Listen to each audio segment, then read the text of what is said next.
Alhamdulillah saya sudah menikah selama 14 tahun.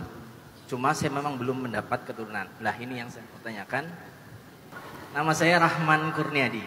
Rahman. Iya, Rahman Kurniadi.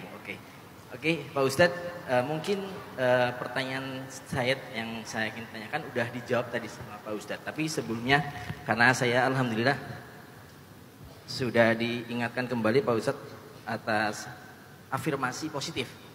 Ya, alhamdulillahirabbil alamin, Allah telah memberikan saya umur panjang yang bermanfaat, istri yang cantik, istri yang sabar. Ya, ini bentuk afirmasi positif saya, ya, keluarga yang saling support, ya.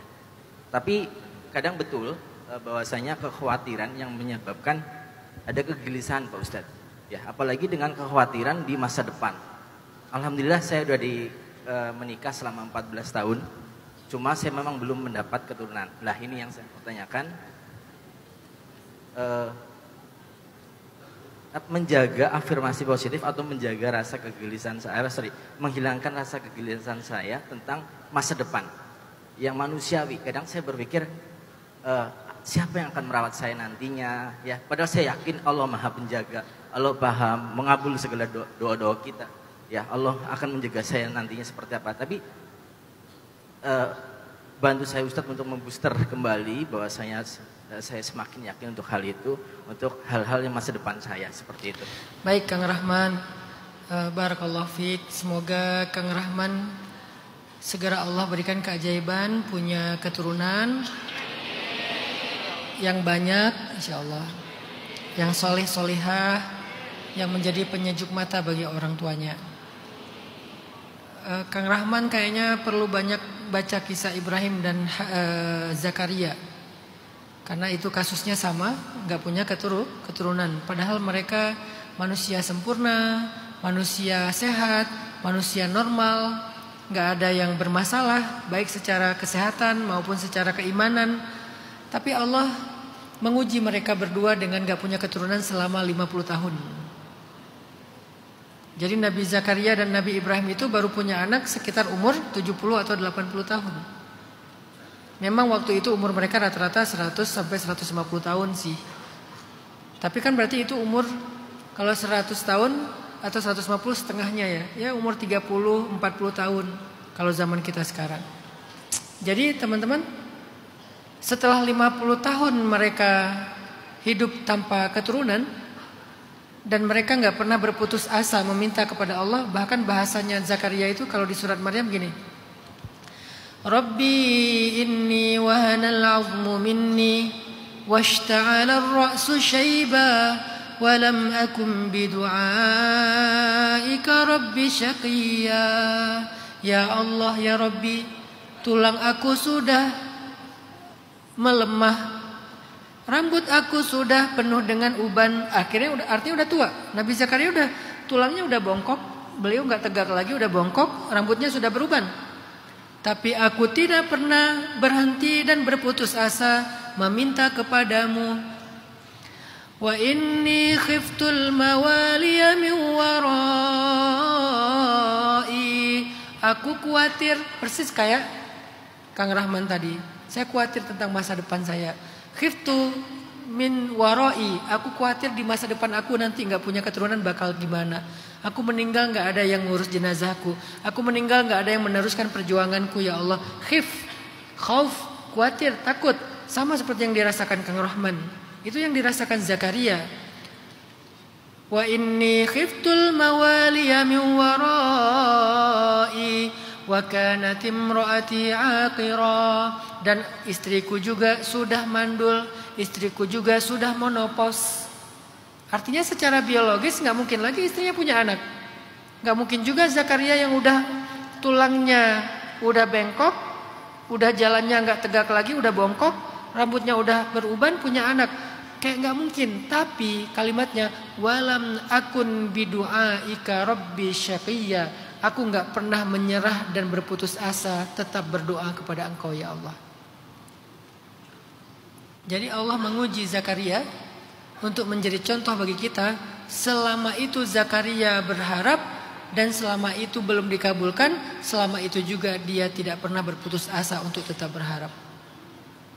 Fahabali min ladun عليا يرثني ويرث من آل يعقوب واجعله رب رضيا. Beri aku keturunan seorang anak laki-laki yang bisa mewarisi aku dan mewarisi keluarga Yakub, dan jadikanlah dia anak laki-laki yang soleh. Spesifik banget doanya. Padahal udah kayak nggak mungkin secara ilmiah. Tiba-tiba Allah berfirman, Ya Zakaria, setelah 50 tahun. Akhirnya Allah memanggil Zakaria. Ya Zakaria, inna nubashiruka bighulam ismuhu Yahya lam naj'al lahu min qablu samiyya wa hananan wa zakatan wa kana taqiyya wa barran biwalidayhi wa lam yakun jabbaran shaqiyya wa salamun alayhi yauma wulida wa yauma yamutu wa yauma yub'atsu hayya. Panjang cerita tentang Yahya. Wahai Zakaria, berbahagialah kamu setelah 50 tahun. Berbahagialah kamu, ada berita gembira, kamu akan punya anak laki-laki. Kasih dia nama Yahya. Allah sendiri yang ngasih nama. Bukan minta ke kiai, bukan minta ke habib, bukan minta ke ustadz, bukan minta ke mbah Google. Allah langsung yang ngasih nama. Kurang bangga apa kita dengan nama Muhammad, Abdullah, Yahya? Makanya saya langsung ngasih nama anak laki-laki pertama saya Yahya. Jadi kayak Allah langsung yang ngasih nama. Ismuhu Yahya, nama dia Yahya. Kita dikasih nama sama ulama aja udah bangga banget. Apalagi dikasih nama sama Nabi, bangga banget. Ini Allah yang ngasih nama. Setelah apa? Setelah 50 tahun sabar. Jadi Kang Rahman dan istri, semoga Kang Rahman dan istri juga mendapatkan berita gembira seperti Zakaria. Walaupun gak harus 50 tahun, mungkin tahun depan, mungkin tahun depannya, tapi bahwa berita itu semoga ada. Dan anaknya seistimewa yang Allah berikan kepada Ibrahim dan Zakaria. Ibrahim juga gitu, kasih dia nama Ismail. Tahu arti Ismail?